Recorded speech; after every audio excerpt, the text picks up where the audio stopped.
Horas manogot, mejuah-juah, ahoy, enjuah-juah, Yahowu, dan salam sejahtera buat kita semua.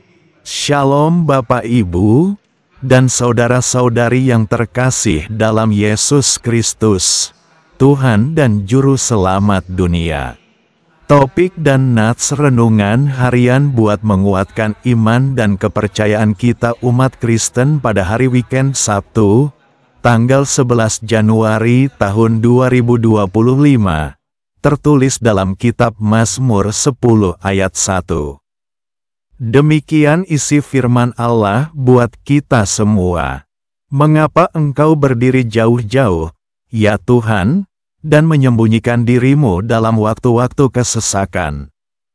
Dalam bahasa Batak, Boasa tungsai mandauh daoho jongjong, ale jahoba, sai martabuniho dihakatiki hagogotan. Ketika keadaan tidak baik bertubi-tubi datang menerpa hidup kita, kerap kita mulai bertanya, kok tidak ada yang membantu, atau di manakah Tuhan? Kok Tuhan jauh dari kehidupan kita? Jadi wajar dan dapat diterima logika, bahwa kita merasakan seolah-olah kita sendirian dalam menghadapi pergumulan hidup itu. Saat seperti itu sangatlah menyakitkan.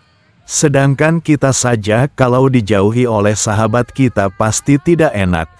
Apalagi Tuhan yang Maha Kasih dan Pencipta tidak kelihatan dan menjauhi kita. Pastilah terasa sakit dan menyedihkan. Lalu apa yang harus kita lakukan ketika Tuhan serasa jauh dari kita? Bagi orang percaya, justru masa-masa seperti itulah Tuhan pakai untuk mendewasakan hubungan kita dengannya. Yaitu, untuk membentuk karakter dan iman, maupun integritas kita kepada Tuhan. Sama seperti halnya saat kita menjalin persahabatan dengan manusia yang tak luput dari berbagai ujian. Persahabatan kita dengan Tuhan pun sering juga diuji oleh perpisahan dan kesunyian. Kita dipisahkan oleh jarak fisik, atau kita tidak dapat berbicara. Tentu, untuk mendewasakan hubungan kita, Tuhan akan mengujinya dengan apa yang tampaknya sebagai masa-masa perpisahan, masa di mana seolah-olah Tuhan telah meninggalkan atau melupakan kita. Nabi Daud pun yang mempunyai hubungan persahabatan paling akrab dengan Tuhan, mengalami keadaan yang demikian. Nats renungan kita Mazmur 10 ayat 1, sangat terang benderang jelas mengatakan seruan dari Daud, "Mengapa engkau berdiri jauh-jauh, ya Tuhan, dan menyembunyikan dirimu dalam waktu-waktu kesesakan?" Apakah Tuhan sungguh-sungguh meninggalkan Daud? Tentu saja, Tuhan tidak benar-benar meninggalkan Daud, dan Ia juga tidak meninggalkan kita. Ingat, Tuhan berjanji dengan mengatakan, "Sebab Tuhan, Dia sendiri akan berjalan di depanmu, Dia sendiri akan menyertai engkau. Dia tidak akan membiarkan engkau dan tidak akan meninggalkan engkau. Janganlah takut dan janganlah patah hati." Baca Ulangan 31 ayat 8. Bapak Ibu, dan saudara-saudariku para sahabat kantor hukum dan pengacara Hasudungan Silaen yang terkasih dalam Tuhan Yesus Kristus. Ada saat-saat di mana Tuhan terasa kelihatannya tidak ada, atau tidak menyertai apapun pergumulan dalam kehidupan kita. Setiap orang Kristen akan mengalaminya. Memang hal itu sungguh menyakitkan, dan tidak nyaman rasanya. Akan tetapi, saat-saat Tuhan serasa kelihatannya tidak ada, sebenarnya adalah momen sangat penting untuk perkembangan iman kita kepadanya. Jika kita masih seorang bayi Kristen, Tuhan memberikan kita banyak emosi yang meneguhkan, dan sering menjawab doa-doa yang paling mementingkan keinginan diri sendiri dan tidak dewasa. Tujuannya Tuhan supaya kita tahu bahwa Tuhan ada dan hadir di tengah-tengah kita. Tetapi ketika kita tumbuh dalam iman, Tuhan akan menyarak kita dari ketergantungan ini. Di masa krisis hubungan, sikap dan iman kita harus tetap bisa terhubung dengan Tuhan, dan tetap mengarahkan pandangan mata kita kepada Yesus. Langkah yang bisa dilakukan, yang pertama, katakanlah kepada Tuhan apa yang kita rasakan. Artinya, curahkanlah semua isi hati kita kepada Tuhan secara jujur, dan Tuhan menyukai kita apa adanya. Jujur pada diri sendiri dan jujur pada setiap perasaan yang kita alami. Kalau kita terluka, katakan terluka pada Tuhan. Kalau kita emosi, katakan emosi pada Tuhan. Kejujuran yang Tuhan minta, jujur pada perasaan sendiri dan jujur kepada Tuhan. Ingat, Tuhan pasti dapat menangani keraguan, kemarahan, ketakutan, kesedihan, kebingungan, dan pertanyaan-pertanyaan kita yang lainnya. Mengakui keputusasaan di hadapan dan kepada Tuhan dapat menjadi suatu pernyataan iman kita. Langkah yang kedua yang dapat dilakukan adalah dengan memusatkan perhatian kita pada Tuhan.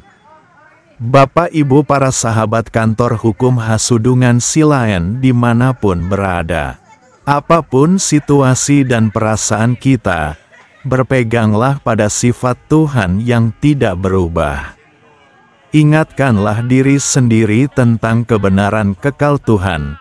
Ia baik, Ia mengasihiku, Ia menyertaiku, Ia mengetahui apa yang sedang aku hadapi, Ia peduli, Ia memegang kendali, Ia mempunyai rencana atas hidupku. Teruslah percaya kepada Tuhan, walaupun perasaan kita sedang kacau balau dan hancur, sembahlah Dia dengan cara yang paling dalam. Justru di dalam situasi yang tidak mengenakan inilah, iman percaya kita selaku umat Kristen sedang diuji. Biarkanlah Tuhan menjelajahi hati dan pikiran kita untuk mendapati iman kita murni seperti emas. Bersyukurlah kita kepada Tuhan, sebab Ia baik yang dengan kasih setianya tetap menggembalakan kita sampai saat ini.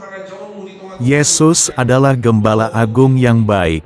Ia sangat mengasihi kita semua selaku domba-domba milik-Nya. Kasih Yesus telah disediakan bagi segala ciptaannya melampaui segala perbedaan yang ada. Sehingga, sangat penting bagi kita para umat Kristen, untuk menumbuhkan sikap saling menghargai, menghormati, dan dengan kesadaran penuh bahwa kasih dari Yesus Kristus telah disediakan bagi semua orang. Karena itu, yakinlah dan percayalah bahwa Tuhan tidak pernah jauh dari kita, utamanya dikala kita sedang dalam kesesakan. Melainkan, Ia sedang menggendong kita untuk memenangkan ragam perkara yang telah dan akan kita hadapi dalam hidup. Demikian firman Allah dalam Mazmur 10 ayat 1 yang menjadi renungan buat iman percaya kita para umat Kristen di hari Sabtu, tanggal 11 Januari tahun 2025. Selamat beraktivitas dan berkarya, serta menikmati akhir pekan. Semoga kesehatan dan kesuksesan, serta berkat karunia lainnya, senantiasa selalu melingkupi perjalanan hidup kita. Salam dari seorang anak manusia Nalilu yang bernama Hasudungan Silaen, tinggal dan berdomisili di kota Medan, Provinsi Sumatera Utara Sumut. Salah seorang jemaat atau ruas HKBP Sidorame Resort Medan Timur, Distrik 10 Medan Aceh. Shalom, Mejuah Juah, dan Horas Hubata Haganupan. Sayonara, sampai jumpa.